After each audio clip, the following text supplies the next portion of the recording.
Hello, my name is Madeline Miller, and my research is titled Italians and Italian Americans in 19th and 20th Century Dime Novels.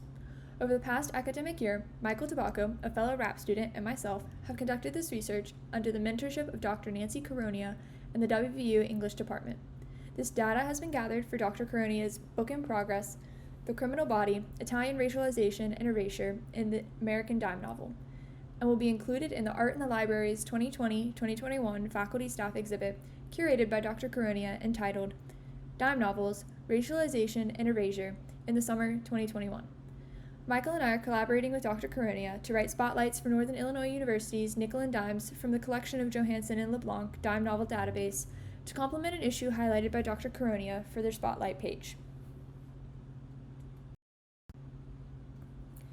Dime novels were a pop culture phenomenon of the 19th and early 20th centuries. These paperback novels were typically less than 50 pages long and were mass-produced by the millions. Their namesake obviously came from their price, which was a nickel or dime. The price and length of dime novels made them a perfect source of entertainment for the working class. Dime novels featured eye-catching, dramatic cover art which depicted the wild and sensational stories within. Dime novels were often printed in a series, much like comic books or most of today's children's literature, and though for many had two titles. The first describing who was the protagonist of that issue, and the second was more descriptive of the plot. For example, here we have Frank Reed Jr. and his electric coach, or The Search for the Isle of Diamonds, Part 2. Frank Reed was a character that appeared in the Wide Awake Library series and his own Frank Reed Library, both published by Frank Toosey. This particular story was published in 1891, and the cover features the crashed electric coach, which appears to be an off-roading train-car hybrid. That being said, dime novels' reign also coincided with one of the largest immigration influxes in American history, and the novels were almost solely in English and written anonymously, allowing the writers to depict and encourage many of the ethnic and racial tensions of the urban areas where they were consumed. Racism, xenophobia, and sexism were the backbone of nearly every dime novel's plot. Similarly, the main hero of the majority of dime novels were white men and their sidekicks. In these stories, Dr. Caronia's previous rap students Lily Wright and Allison Groves noted that different ethnicities were almost always depicted as either evil villains or comedic relief.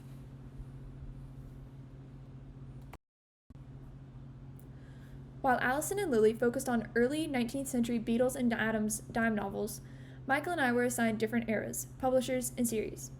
Michael was tasked with reading new Nick Carter novels from 1897 to 1912, and I read Frank Toosey's Wide Awake Library from 1889 to 1900. As previous research on dime novels noted, positive representation of ethnic minorities in dime novels was slim to none, and Dr. Caronia's focus was on the stereotyping of Italian Americans in dime novels. Previous research, like that by Pamela Bador, failed to acknowledge the presence and representation of Italian Americans in dime novels. Plus, as I previously said, dime novels were notorious for their dramatic, sensationalized stories, which depended on racism and xenophobia. So basically, the bar was set low for political correctness in dime novels. Our research, however, has proved that Italian Americans were, in fact, depicted as something other or different from the white protagonist.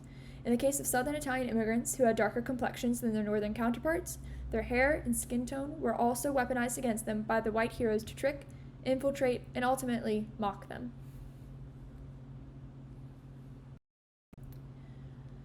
To conduct our research, we used the Northern Illinois University's free Nickels and Dimes database, which holds 64,000 publications from the collections of two dime novel enthusiasts, Johansen and LeBlanc. The search engine on the Nickel and Dimes database allows the user to filter their searches based on time period, publisher, author, and even some of the more expansive series, which is exactly what Michael and I did. I filtered my searches to only Frank Toosey's Wide Awake Library series and set the years to 1889 to 1900. Once a novel is selected, the user can also skim the contents for specific words, and this feature is what allowed Michael and I to read so many issues. Thanks to the trial and error of Lily and Allison, we learned that dime novels were incredibly superficial, and Dr. Caronia instructed us to search every novel for certain keywords like Italian, Dago, dark, and brigand. Then only fully read novels with significant evidence or mention of those keywords. Once we found and read a novel, we were to summarize them for Dr. Caronia, who would then discuss our findings with us in further detail during our bi-weekly meetings. Thanks to our streamlined reading method, Michael was able to read upwards of 300 dime novels, and I read about 154. This brought our personal database up to 568 issues, with Italians or Italian Americans being present in about 11% of them. This is a huge find because, again, many previous researchers dismissed the presence of Italians in dime novels at all, whereas our research shows the Italians are very present in dime novels and almost always characterized as criminals. Unfortunately, my specific results were more closely aligned with those previous researchers. Similar to many original dime novel consumers, I found myself excited to see what Nick Carter was up to every week via Michael's research, and then, with a sigh, presenting my findings. This does, however, support two of our previous beliefs of dime novels. Firstly, mine and Michael's excitement shows how dime novels, even when we know they're wrong or bad, thrive off of sensationalized, misrepresented, mockery, minstrelsy, you name it. Moreover, my results supported one of our background sources for this project, Imagining Italians, The Clash of Romance and Race in American Perceptions, 1880 to 1910, by Joseph P. Costco. We read in Costco that at the turn of the 19th century, many Americans believed Italy to be stuck in time, more specifically, that the grandeur of the Renaissance-era Italy was still alive and well. This romanticized view of Italy and Italians clashed with many Americans' interactions with real Italian immigrants. The olive-skinned, impoverished Southern Italian immigrants were nothing like the aristocrats of old, and many of the novels I read capitalized on this. This can be seen, for example, in the description of Marco Villanova, a kidnapped Italian heir hidden in the slums of Little Italy, in this excerpt from The Bradys in Mulberry Bend, or The Boy Slaves of Little Italy. But what impressed the detectives more than anything else was that his face, feet, and hands did not harmonize with the dirty and shabby garments he wore. In the first place, his feet and hands were small, well-formed, and were as clean and white as snow. The boy had a mass of jet-black hair, clustering in pretty ringlets about a high white forehead. His nose was beautifully formed. He had a big pair of wandering dark eyes and a pale, delicate face. In a word, he looked like an aristocrat dressed in rags. This cherubic description of Marco directly opposes that of Pippo, his captor, who is described as a brute and brigand, and the other inhabitants of Little Italy, one of which is described as a big, dark-skinned fellow with a fierce mustache and earrings in his ears. This is a pretty explicit example of the difference between Italian immigrants from northern Italy and southern Italy, and the difference between northern Italians and southern Italians. Marco is described as if he were in a Renaissance painting. He is delicate and white versus the dark and dirty criminals of Mulberry Bend. As I've mentioned throughout my presentation, prior to Dr. Cronia's research, it was believed that there was not a significant presence of Italians or Italian Americans in dime novels.